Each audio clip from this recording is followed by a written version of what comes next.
Alfonso Armada, lo que pasa es que él puede decir misa, pero realmente lo que estaba haciendo era seguir órdenes del rey. ¿eh? Y claro, ¿cómo ha sido el rey? Al que yo le debo todo mi respeto porque es mi capitán general. ¿eh? Pues como ha sido el rey el que me dice, Armada, Alfonso, hay que hacer algo.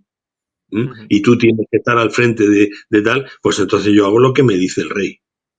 Y así se quita el muerto de en medio, ¿no? Luego, cuando vio que el rey se echaba atrás, pues se tuvo que morder la lengua en el juicio y no decir nada del rey. Y por eso luego, cuando los audios de la querida del rey, de la domadora, y que se oía a decir al rey, menos mal que, más o menos, ¿no? Menos mal que Alfonso Armada se cayó y se fue allí durante el juicio, ¿no? Y los años que estuvo en la cárcel y luego se fue allí a su paso a cuidar las orquídeas o lo que fuera, no sé, no eran orquídeas. Y no dijo nada, ¿no? Como Sabino, ¿no? Entonces, ¿qué quiere decir eso? Pues obviamente quiere decir que ese hombre guardó silencio, pero realmente Alfonso Armada, claro que quería ser presidente. Si tú no quieres ser presidente, dices que no y punto. Sabes que vas a hacer algo ilegal. Y si hubiera querido ser presidente, se podía haber presentado a las elecciones perfectamente. Vivíamos en una democracia. Pero él sabía que iba a hacer algo ilegal y como se lo mandó el rey, pues lo hizo. Pero no hay nadie que dé un golpe de Estado y luego se quite. Todos siguen. Estoy buscando las palabras exactas que dice Juan Carlos. Y lo que empieza es hablar mal de Sabino Fernández, ¿no? Y hablando mal de Sabino Fernández llega un momento que dice, palabra de honor, me río, cariño, de Alfonso Armada. Este se ha pasado 7 años en la cárcel, se ha ido a su pazo de Galicia y el tío jamás ha dicho una palabra, jamás. En cambio, este otro está alargando. Para que veas. Aún encima utilizaba un argot de delincuente, ¿no? Está alargando, este otro está alargando. Sí, un poco mafioso, sí. Sí. Barribajero. Me disculpáis que he tenido que irme un momento que mi hijo estaba un poco nervioso. No me extraña nervioso, aquí hablando de golpes de Estado. Claro, habrá escuchado y digo, hostia, me ha dicho mi hijo, hostia, que están hablando del emérito y se ha puesto todo. Quería preguntarte, Javier, ¿tú crees que Juan Carlos I tenía confianza en que el golpe iba a ser un éxito o pensaba que tenía un poco a Armada como pieza sacrificable, le dio luz verde y luego cuando vio que el plan no cuajaba lo dejó tirado para salvar su propia imagen? O sea, ¿cuánta confianza tenía el emérito en que este golpe fuera un éxito? Pues, ¿sabes qué pasa? Que hay personas que por su carisma personal pueden arrastrar a otras, ¿no? Que no es mi caso con las mujeres, precisamente, ¿no? Que no arrastro ya a nadie. Antes sí, pero cuando estaba yo de director de la revista de Mario Conde, tenía a mi alrededor más mujeres que nunca y yo creía que era por mí y era porque como estaba cerca de Mario Conde, pues parecía que ellas podían tener cierto acceso a él, ¿no? Entonces hay personas que tienen un carisma real y que atraen a la gente, en este caso no a mujeres, sino a otros militares, ¿no? Y ese era el caso de Milán del Bosch, Jaime Milán del Bosch, que estaba en el ajo totalmente, claro, ¿no? Entonces, Jaime Milán del Bosch era el que iba a tirar de todos los demás capitanes generales, ¿no? de las diferentes capitanías. Y no le salió bien la cosa. No le salió bien, no le hicieron caso, la mayoría de ellos no le hicieron caso. Y entonces, ¿por qué? Pues porque en un momento determinado, ¿cómo lo diría? Para no parecerme al Fari. Es que una vez hay una grabación del Fari que es un poco machista, porque estaba hablando de las mujeres, pero aquí no, la aplicaríamos no a las mujeres, sino la aplicaríamos al golpe, ¿no? Dice que a las mujeres no le gustaban los hombres blandengues, ¿no? Sí, Pues sí, a los militares tampoco les gustaban los hombres blandengues. Y claro, y entonces el rey ahí fue un blandengue. El rey, cuando vio que había dudas de unos y de otros, y que el carisma de Milán del Bosch, que por cierto me hizo a mí estar ahí en plan golpe ese día que yo estaba haciendo la mili, el carisma de Milán del Bosch no fue suficiente para tirar de todos. Y al ver que la cosa había bastantes dudas durante el acto del golpe, pues obviamente el tipo no quiso saber nada del golpe, como si él no tuviera nada que ver. Y cuando digo el tipo me refiero al hombre este, al rey, Juan Carlos. Luego, por otra parte, hubo otro fallo, y es que subestimaron al teniente coronel Tejero. Tejero no sabía nada del gobierno de concentración nacional con los de izquierdas. Porque a él lo que le hubiera gustado era coger a todos los de izquierdas ese mismo día y fusilarlos allí mismo. Antes o después de que sus guardias civiles se bebieran todas las botellas de alcohol que había en la cafetería del Congreso, ¿no? Pero Tejero los habría fusilado a todos. Sin embargo, le dicen que iba a haber un gobierno de concentración nacional, que iba a haber un gobierno de concentración nacional, no se lo dijeron, un gobierno dirigido o presidido por un elefante blanco que estaba a punto de llegar al Congreso. El elefante blanco era Alfonso Armada, ¿vale? Y que seguía órdenes del rey. Eso era lo que creía este pobre hombre. Digo pobre hombre como le diría pobre hombre a cualquier persona a la que lo engañan para hacer una cosa como la que hizo, ¿no? No estoy defendiendo lo que hizo en absoluto, digo simplemente que lo engañaron, ¿vale? A lo mejor, si no lo hubieran engañado, no lo habría hecho. Y entonces fue cuando Tejero dio por acabado el golpe, cuando se enteró que iba a haber un gobierno de concentración nacional. De hecho, mi amigo Joaquín Abad, que era periodista del Alcázar en aquel momento, estaba allí, ese día del golpe, ¿no? Y allí dentro del Congreso, ¿no? Y echaron a todos los periodistas menos a él. Y por aquello del Alcázar, ¿no? Que era el periódico de los militares, digamos, ¿no? Y entonces luego Tejero le dio un manifiesto para leer, para enviar a todas las agencias de noticias y tal, que no se quiso publicar tampoco en ninguna parte, ¿no? O que no se pudo publicar en ninguna parte, porque había órdenes superiores de que no se publicase, ¿no? Entonces el asunto es que el rey se echó atrás, no fue suficientemente hombre como para asumir las consecuencias de lo que estaba haciendo.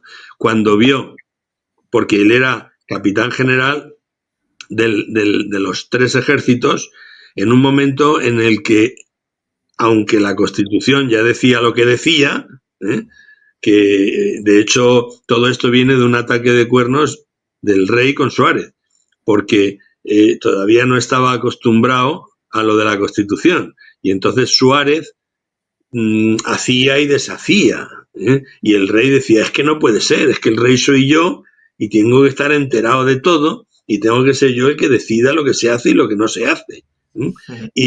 Pero claro, no era así. El que hacía y deshacía y tenía esa potestad era el presidente del gobierno. Lo hiciera mejor o peor, pero era el presidente del gobierno, no era el rey.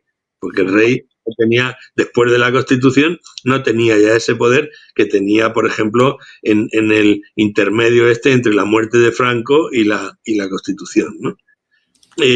Por tanto, de alguna manera ese ataque de cuernos se llevó a su límite, se organizó lo que se organizó y cuando Juan Carlos, pensaba que a partir de Milán del Bosch, que iba a tirar de todo el mundo, porque Milán del Bosch era muy echado para adelante, muy legionario, este viene conmigo, el de la cuarta, el de la quinta, el de tal, el de cual, y luego no fue así.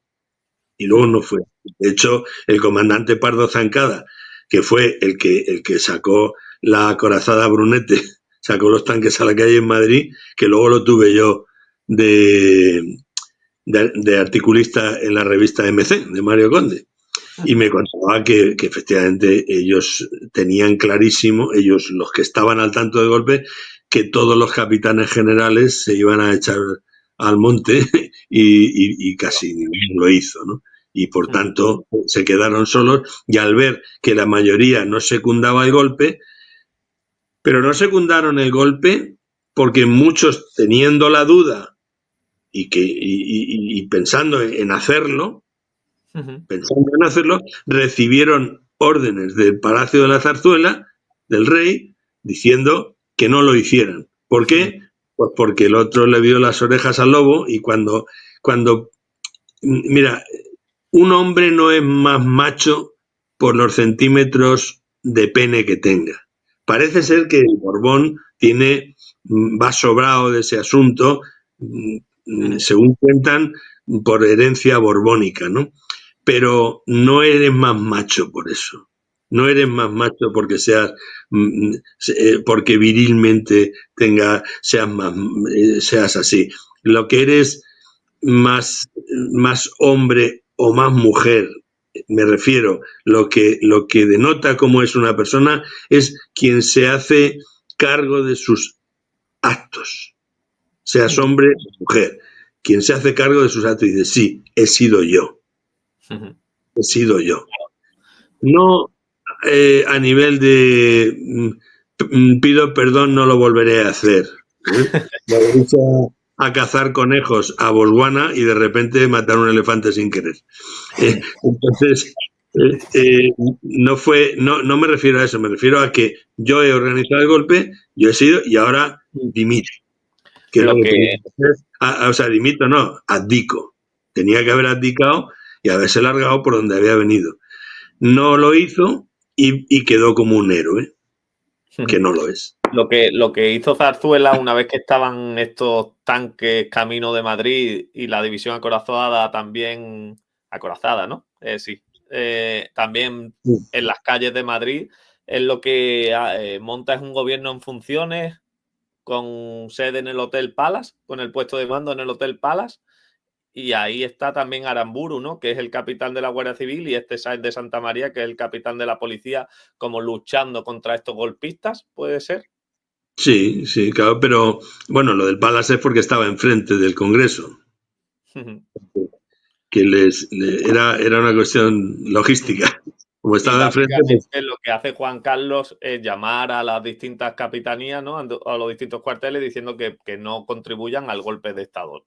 Claro, pero lo que te da una idea de en qué quedó el golpe en muy poquitas horas fue que digamos que el centro de control del golpe era en un hotel enfrente del Congreso. Al final todo quedó reducido a lo que pasaba dentro del Congreso. Claro. Porque si no, esto se hubiera dirimido a nivel de la jefatura de Estado Mayor, donde estaba Armada de segundo jefe de Estado Mayor. Por eso, porque unos días antes Armada le dijo, Majestad, yo tengo que estar cerca y en un puesto cualificado para esto, y lo nombraron segundo jefe de Estado Mayor por no llamar la atención y nombrarlo directamente jefe de Estado Mayor. Exactamente. Entonces, al final el asunto todo estaba controlado y quedó en lo que pasaba ahí dentro, en lo que quisiera hacer Tejero, en si le daba a Tejero por fusilarlos a todos o por liberarlos. De hecho, ahí dentro llega Armada, ¿no? Y es cuando discute con Tejero, porque Tejero quiere esa junta militar y prohibir todos los partidos políticos que existan porque los odia, y Armada es como que le dice que no vamos a hacer eso, Tejero, vamos a hacer lo otro. Entonces no llegan a un acuerdo y es cuando ya del todo el golpe fracasa, ¿no? Claro, efectivamente. O sea, es que en Tejero, hasta bien entrada la noche, seguía en sus 13 de que aquello era un golpe de Estado. real. Y era un golpe de Estado real. Y bueno, nunca mejor dicho, era un golpe de Estado real. De ni traidores, ni comunistas, ni socialistas, ni masones, ¿no? Sí, sí, claro. Entonces, hombre, es que Tejero era de la vieja escuela. Tejero era claro, era tampoco fascista, sino era de lo que la mayoría de España eran. O sea, es que vivía, cuando vives, bueno, lo hemos visto en algunos casos de secuestro, que la persona secuestrada tiene una especie de síndrome de Estocolmo, ¿no? y se hace amigo del secuestrador o amiga del secuestrador o hasta se acuesta con el secuestrador o lo que sea, ¿no? Pues esto es un poco lo mismo. Al final, tantos años de franquismo y de los discursos de Franco y vamos a levantar España y tal y y bueno, y que hubo que trabajar mucho para reconstruir España, que después de la guerra estaba totalmente destrozada y había hambre y había de todo, ¿no? Y luego, pues cuando ya España empezó a ir mejor y la seguridad social y los pantanos por aquí, las casas sociales por allá y toda esa historia, pues al final la gente forma parte del país, forma parte de todo eso, más allá de sus ideologías, ¿no? Claro, tampoco podías pensar otra cosa, porque si pensabas otra cosa te daban caña, ¿no? Entonces, pero realmente Tejero formaba parte de eso a unos niveles, pues teniendo en cuenta que era teniente coronel de la Guardia Civil, pues te puedes imaginar, ¿no? Y él cuando se entera que lo que se estaba previsto y que lo habían engañado y que lo que estaba previsto era que Armada fuera el presidente de un gobierno donde estaban los partidos de izquierdas, pues no mató a Armada de milagro, ¿sabes? No lo mató de milagro, porque seguro que se le pasó por la cabeza. Yo tengo varias preguntas, Javier. Tú dijiste que estabas haciendo la mili a la orden de Jaime Milán del Bosch. Adolfo Suárez le tenía miedo a Jaime Milán del Bosch, por eso lo manda a Valencia y se lo quita de Madrid, o sencillamente ya el hombre estaba mayor y por eso lo manda a Valencia. No, bueno, daba igual. A Milán del Bosch da igual donde lo manden. O sea, era un hombre con el suficiente carisma. Lo puedes intentar quitar en medio, pero no era tan fácil.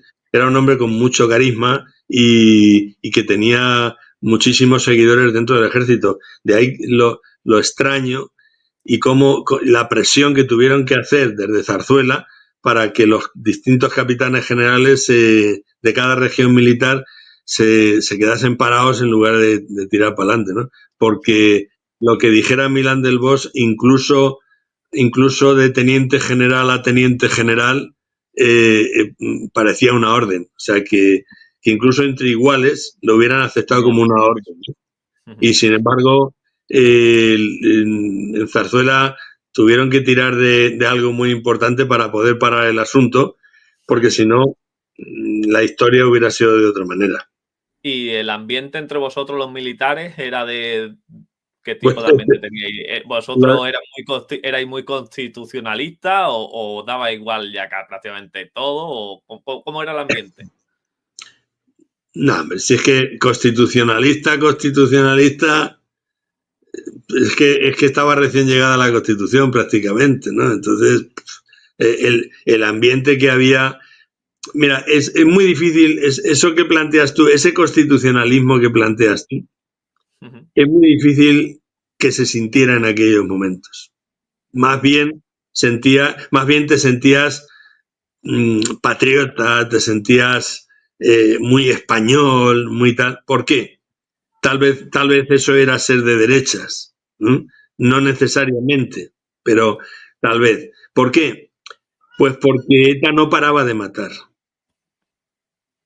Y cuando mata militares, cuando mata policías, cuando mata guardias civiles, cuando mata niños, cuando mata a todo el mundo, pues al final la rabia que sientes es tan grande que, bueno, pues es que de hecho, fíjate si estamos anestesiados, que hoy en día aquellos tipos, aquellos asesinos, son los que permiten que Pedro Sánchez esté en el gobierno, entre otros.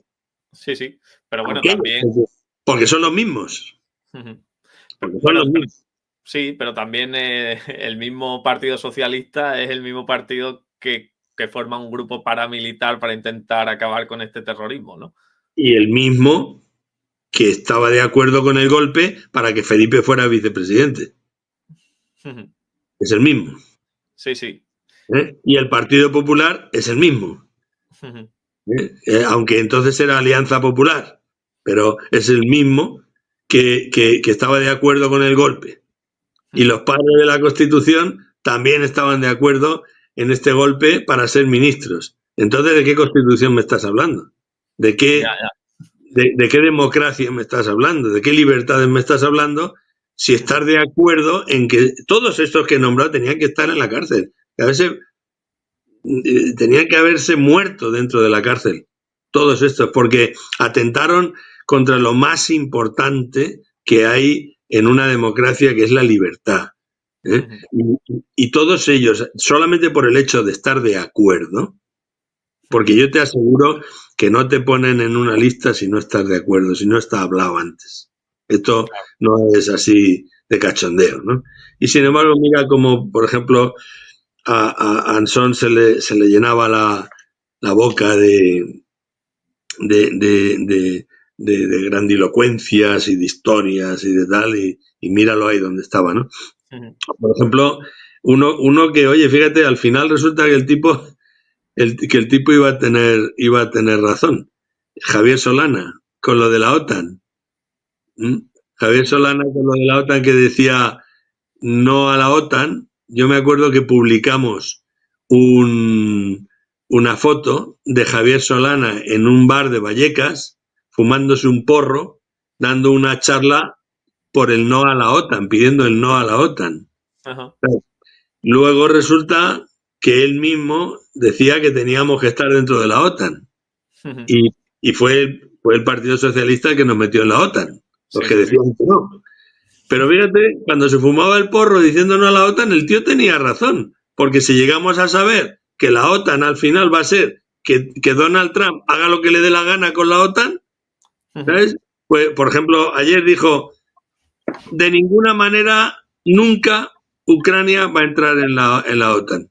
¿Por qué? Pues porque mientras Estados Unidos diga que no entra, no entra.